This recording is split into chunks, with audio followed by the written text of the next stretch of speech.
Halo guys, perkenalkan nama saya Angelika Tia Miranti dari kelas 3C dengan NPM A1G024139. Baiklah, saya di sini akan membacakan sebuah dongeng dengan mata kuliah keterampilan berbahasa dengan Bapak Dr. Irfan Supriyatna SPD MPD.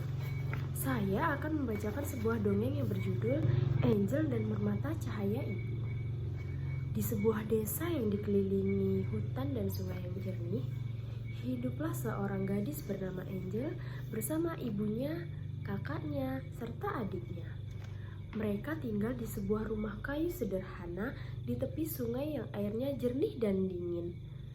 Sejak ayahnya meninggal dunia, keluarga itu hidup dengan sederhana. Namun, hati mereka selalu penuh kasih sayang dan semangat. Setiap pagi, sebelum ayam berkokok, ibu sudah bangun dari tidurnya. Ia menyiapkan sarapan dan menghangatkan air untuk anak-anaknya. Angel selalu membantu membersihkan rumah. Ia menyapu halaman dan menjemur pakaian di bawah matahari pagi. Adiknya yang masih duduk di bangku kelas 10 membantu ibunya mencuci piring, sedangkan kakaknya yang bersiap untuk pergi bekerja di ladang milik tetangganya. Angel, kamu tolong bantu ibu menjemur pakaian ya, pinta ibu. Angel mengangguk, baik ibu. Meskipun hidup sederhana, namun kebersamaan membuat rumah itu menjadi selalu hangat. Di dinding rumah mereka tergantung kalung kecil berwarna biru muda, peninggalan dari ayah Angel. Batu itu disebut permata cahaya. Konon katanya, batu itu hanya akan bersinar jika pemiliknya berhati tulus dan suka menolong tanpa pamrih. Suatu pagi, ketika Angel dan adiknya berjalan menuju sekolah, mereka melihat seorang nenek sedang memungut ranting di tepi jalan. Ranting-ranting itu berjatuhan ke jurang yang berada di pinggir dekat jalan. Tanpa berpikir panjang, Angel dan adiknya pun segera turun ke jurang kecil untuk membantu nenek tua itu memungut ranting. Nek, biar saya bantu ya, kata Angel sambil tersenyum. Nenek tua itu terkejut, namun tampak senang karena ada yang membantunya. Terima kasih anak gadis, kalian sangat berbaik hati. Sebagai tanda terima kasih, terimalah bunga mawar ini. Tapi ingat ya nak, bunga ini akan bersinar jika kalian menggunakannya untuk kebaikan. Angel dan Evelyn pun terkejut saat menerima bunga pemberian dari nenek tua itu. Dan mereka mengucapkan terima kasih. Mereka tidak tahu bahwa nenek itu adalah penjaga hutan ajaib yang sedang menguji kebaikan hatinya. Hari-hari telah berlalu. Angel sangat rajin belajar, selalu membantu ibunya dan menolong orang lain yang sedang membutuhkannya.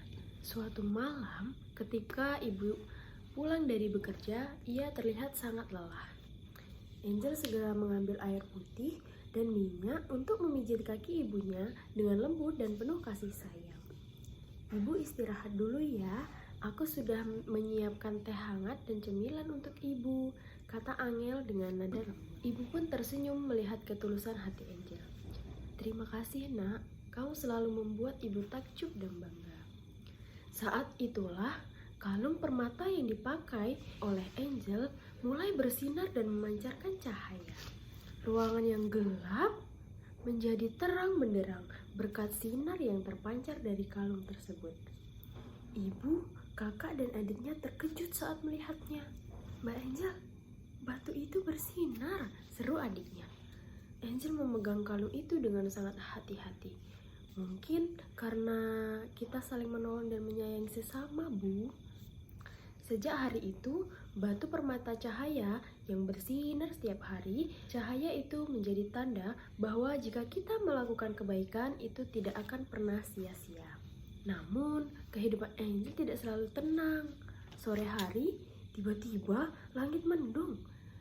Angin berhembus kencang dan tak lama kemudian hujan turun, sangat lebat mengguyur desa. Sungai di belakang rumah Angel meluap, airnya naik dengan sangat cepat, membanjiri jalan karena hujan yang sangat deras dan banyak rumah warga yang mulai terendam. Angel tidak tinggal diam. Ia bersama kakak dan adiknya segera membantu warga untuk menyelamatkan barang-barang berharga. Mereka juga membantu anak-anak kecil untuk mencari tempat yang lebih aman. Saat air hampir mencapai pintu rumah Angel, ia langsung menggenggam bunga mawar pemberian dari nenek tua waktu lalu. Tiba-tiba, bunga itu bersinar terang, memancarkan cahaya yang membentuk perisai pelindung di sekitar rumah. Dan beberapa warga juga ikut berlindung di dalamnya. Ajaib! Air yang seharusnya sudah membanjiri rumah Angel justru mengalir mengelilingi perisai pelindung itu tanpa rusak apapun. Lihatlah, rumah Angel dan keluarganya tidak terendam banjir, seru seorang warga yang takjub melihatnya. Hujan pun perlahan reda. Langit yang awalnya gelap gulita kembali cerah dan pelangi muncul sangat cantik, membentang di atas desa. Semua warga sangat berterima kasih kepada Angel dan keluarganya karena sudah menolong saat mereka kesulitan. Mereka tidak tahu bahwa cahaya putih itu berasal dari kebaikan hati Angel. Malam hari tiba, saat Angel tidur, ia bermimpi. Dalam mimpinya, nenek tua itu datang kembali, tersenyum dengan sangat lembut. Kamu telah membuktikan bahwa hati yang tulus akan lebih berharga daripada emas. Teruslah berbuat baik anak gadis, dan cahaya itu akan selalu melindungimu. Angel tersenyum dalam tidurnya. Sejak hari itu, ia tumbuh menjadi gadis yang bijak dan rendah hati. Ia rajin membantu warga desa, mengajari anak-anak kecil untuk belajar membaca, serta akan selalu membantu ibunya di rumah. Permata cahaya yang tergantung di lehernya itu terus bersinar dengan lembut, menjadi simbol cinta dan ketulusan yang tidak akan pernah padam. Bertahun-tahun kemudian, Angel tumbuh dewasa. Ia dikenal sebagai gadis yang berhati emas. Orang-orang sering berdatangan ke rumahnya untuk meminta nasihat atau sekedar berkunjung untuk berbagi. Angel selalu menyambut mereka dengan senyuman lembut dan segelas teh hangat serta cemilan buatan ibunya. Desa kecil itu sekarang menjadi tempat yang makmur dan damai. Semua warga hidup dengan rukun dan saling membantu satu sama lain. Mereka percaya bahwa selama ada kebaikan di hati manusia, maka cahaya akan selalu menemukan jalannya untuk bersinar.